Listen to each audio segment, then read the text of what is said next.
لله الحمد لله رب العالمين والصلاة والسلام على سيد المرسلين أما بعد فأعوذ بالله من الشیطان الرجیم بسم اللہ الرحمن الرحیم. ہم سنیوں کی قبر میں سرکار آئیں گے، ہم سنیوں کی قبر میں سرکار آئیں گے، آ کر کے اپنا چہرہ زیبا دکھائیں گے کہ ہم سنیوں کی قبر میں سرکار آئیں گے، آ کر کے اپنا چہرہ زیبا دکھائیں گے. ہم کو نہ غم لحد کا نہ میدان حشر کا، کہ ہم کو نہ غم لحد کا نہ میدان حشر کا. آقا ہمارے آ کے ہمیں بخشوائیں گے، آقا ہمارے آ کے ہمیں بخشوائیں گے. آج سبھی حضرات ہمارے سرکار پیارے مصطفیٰ صلی اللہ علیہ وسلم کی بارگاہ میں درود شریف کا نذرانہ پیش کریں. پڑھیے صلو علی الحبیب صلی اللہ علی محمد صلی اللہ تعالی علیہ وسلم. آج کا میرا موضوع ہے سرکار مصطفیٰ صلی اللہ تعالی علیہ وسلم. ہمارے سرکار پیارے مصطفیٰ صلی اللہ تعالی علیہ وسلم سے پہلے کم و بیش 1,24,000 انبیاء کرام دنیا میں تشریف لائے. پھر سب کے آخر میں اللہ تعالیٰ نے ہمارے سرکار پیارے مصطفیٰ صلی اللہ تعالی علیہ وسلم کو سارے جہاں کا رسول بنا کر بھیجا. ہمارے سرکار کے بعد نہ تو کوئی نبی پیدا ہوا نہ قیامت تک پیدا ہو سکتا ہے.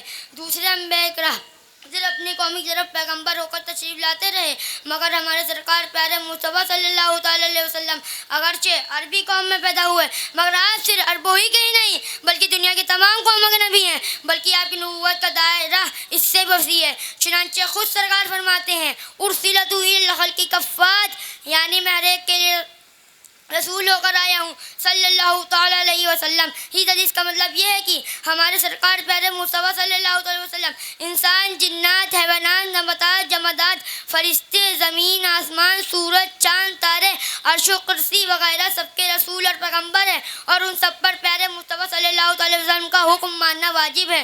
یہی وجہ ہے کہ جب ہمارے سرکار نے آسمان پر چمکتے چاند کی اور اپنی نورانی انگلی سے اشارہ کر دیا تو چاند نے لاکھوں میل دور کے باوجود بھی اپنا سینہ چیر دیا اور خود دو ٹکڑے ہو گیا. یوں ہی نہیں، جب ہمارے سرکار نے درختوں کو تعلیم فرمایا تو وہ اپنی جگہ سے اکھڑتی اور زمین میں گھسرتی ہوئی خود چل کر سرکار کے سامنے حاضر ہو گئی.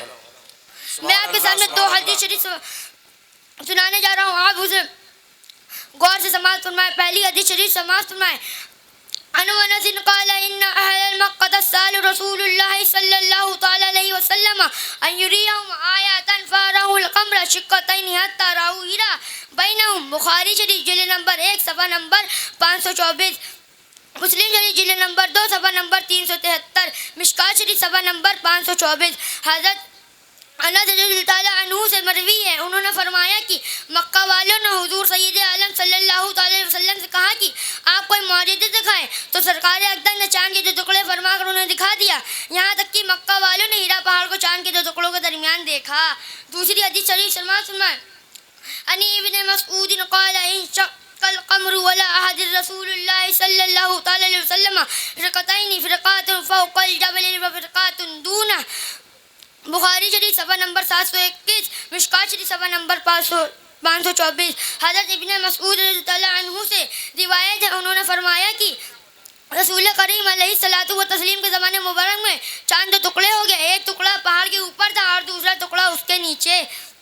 شاید کسی کے دماغ میں یہ سوال پیدا ہو کہ بے جان درختوں کو کیا معلوم کہ مکہ شریف میں رہنے والے محمد عربی صلی اللہ علیہ وسلم خدا پاک کے رسول ہیں اور ہم سب کے نبی ہیں. خدا پاک کے رسول اور ہم سب کے نبی ہیں. سبحان اللہ سبحان اللہ. یہی وجہ ہے کہ کیا تم نے نہیں سنا کہ کنکڑوں نے بڑے مجمع میں سرکار کا کلمہ پڑھا؟ استنانا جو کہ ایک لکڑی تھی سرکار کی محبت میں پھوٹ پھوٹ کر روئی، اس کے رونے کو صحابہ کرام نے اپنے کانوں سے سنا. ایمان تازہ کرنے کے لیے آخر میں حدیث شریف سن لیجیے.